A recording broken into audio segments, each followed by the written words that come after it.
We think it's just about wealthy folks, but there's some of us that ain't got nothing, that got some problems too with stuff and where we place our value on our stuff. Mm-hmm. So, I mean, we sit in judgment looking at people that do have, but what about us? You know, how do we feel about our stuff? Miss Black Hollywood, you made a comment earlier.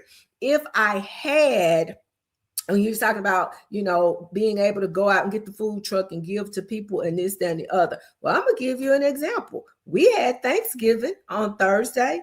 We had a ton of leftovers. So what we did was we took the leftovers and we did take what we have and share with others. We don't have to be wealthy to do that. Mm-hmm. We don't have to. That's what most of us get hung up on, and what's gonna catch most of us up, because we're so busy looking at other folks and what they should be doing with what they have. But the question becomes, that mirror in our own face. What are we doing with whatever we have, whether it's a little bit or a lot? Woman in the mirror. I mean, that's the thing too. I watch, just like Miss Black Hollywood, I watch a lot of those videos where people are give to the, to less fortunate, and they're surprising them.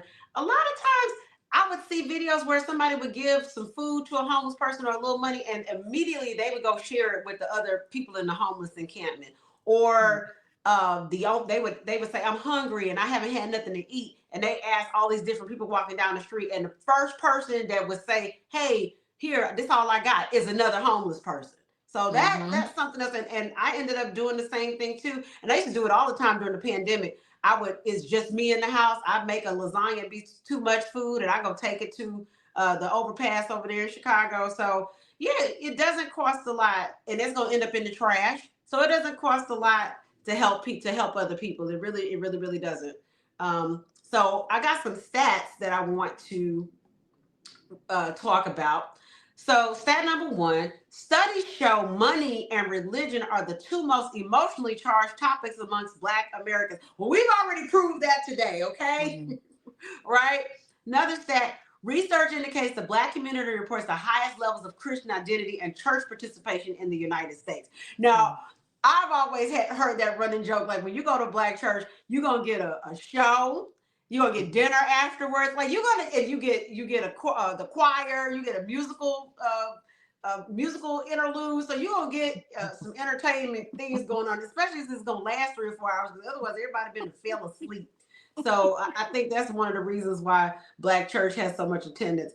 Also, surveys show that financial stress directly impacts spiritual confidence, with people under economic pressure focusing more on money than meaning, especially in a capitalistic society. There's another one. Data shows that individuals raised in faith-centered homes are more likely to see spiritual encounters as life-changing compared to wealth-driven outcomes.